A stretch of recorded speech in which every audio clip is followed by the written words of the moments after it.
In 2 Kings chapter 1, verse 13, it reads, "The captain went up to the hill and fell down on his knees before Elijah.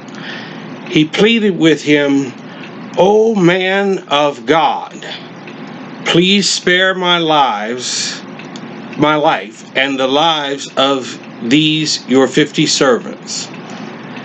You know, it's not uncommon to hear a speaker or a guest preacher introduced with the phrase, "He is truly a man of God," or a woman of God, depending on the gender of the person that's being introduced. And I often wonder how to respond when somebody is described in such lofty terms. You know, I have been called a few times man of God. I have a few friends on Facebook who call me man of God, and I refer to them as man of God, because we have respect for one another as pastors. And I worry sometimes that we might be putting that person too high on a pedestal, myself included, because do we look at ourselves when we use that title? And sometimes I look at myself and I say, am I setting myself up for a fall? When I look at myself and I say, am I truly a man of God? And I want to challenge us this week to look at ourselves and say, and ask the question, am I truly a man or a woman of God? You see, in Bible times, it wasn't all that unusual for a prophet of God to receive that title. In fact, it is used 80 times in the Bible to describe such people as Moses and Elijah, and even the angel of the Lord is used sometimes with that title. It was a title given to the representative of the Almighty God many times in the Bible. And these messengers who came from the king to speak to Elijah recognized that he was no ordinary man. He was a man of God.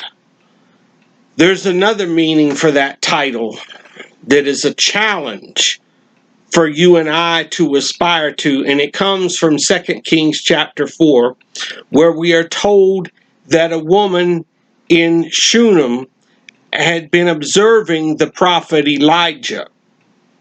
She remarked to her husband, "I am sure this man who stops in from time to time is a holy man of God." That comes from 2 Kings chapter 4, verse 9.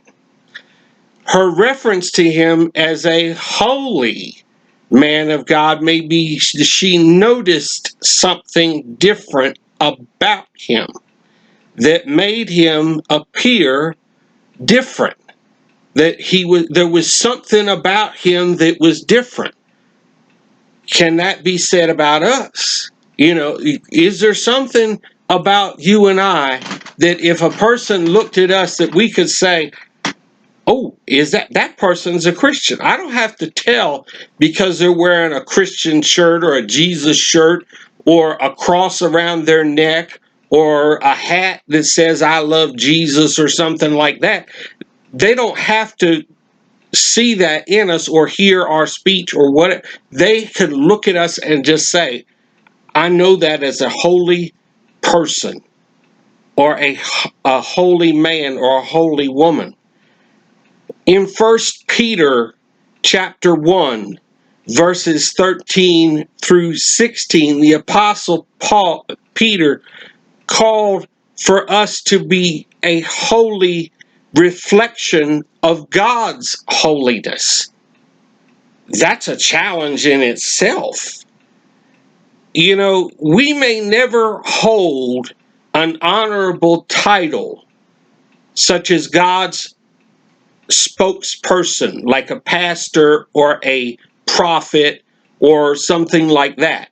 But we are called by the Bible to be a called out people, which is what the church means. Church is from the Greek word ecclesia, which means called out people.